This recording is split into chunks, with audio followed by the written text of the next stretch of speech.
Hi, I'm Dan with Echo Incorporated with a video series on how to use and maintain your gas chainsaw. So today we're outside and I'm going to show you the proper techniques in using your chainsaw. But before we do that, there's a couple things we need to do. First, we need to clean our area of any debris or logs that the log may fall on when we're doing our cutting. So we'll need to remove any obstructions on the log that we're going to cut and then clear away just the general debris around our cutting site. So I've got my safety apparel on, my chaps, my gloves, my helmet with my hearing protection and eye protection. I'm going to start my chainsaw up, clear my area, and then we're ready to cut our firewood.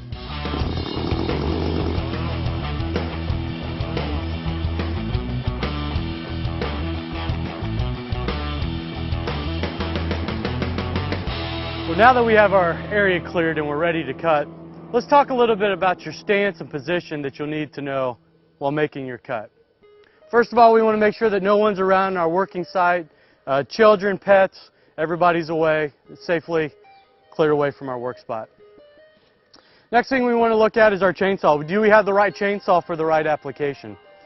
Depending on what size firewood you want to cut, it will depend on what size stove that you have. So anywhere between 14 and 18 inches is a typical wood stove.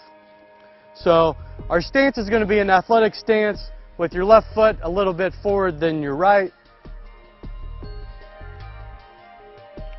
Your chainsaw, your left hand is going to be on your front handle, easily accessible to activate the brake. Your right hand will be on the rear handle, which controls your throttle. So before you start your cut, you want to throttle up the chainsaw, place it lightly on the wood, and have solid pressure all the way through the cut. Once you're done with the cut, you want to activate the brake again and place your saw firmly on the ground. So now that we've talked about proper techniques to use your chainsaw, let's get started. So I'm going to activate my chain brake, put it firmly on the ground. I want to make sure and have my hearing protection on, my safety glasses, helmet, and shield.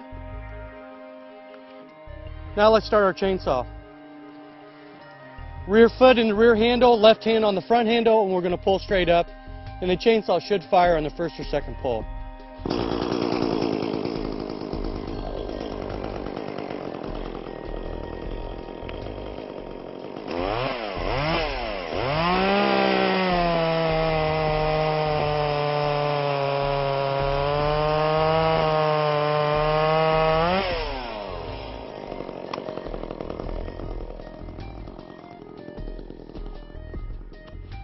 Now that we've finished our cut and I've removed the log away from our cutting area, next we're going to talk about long-term maintenance and storage of your gas chainsaw.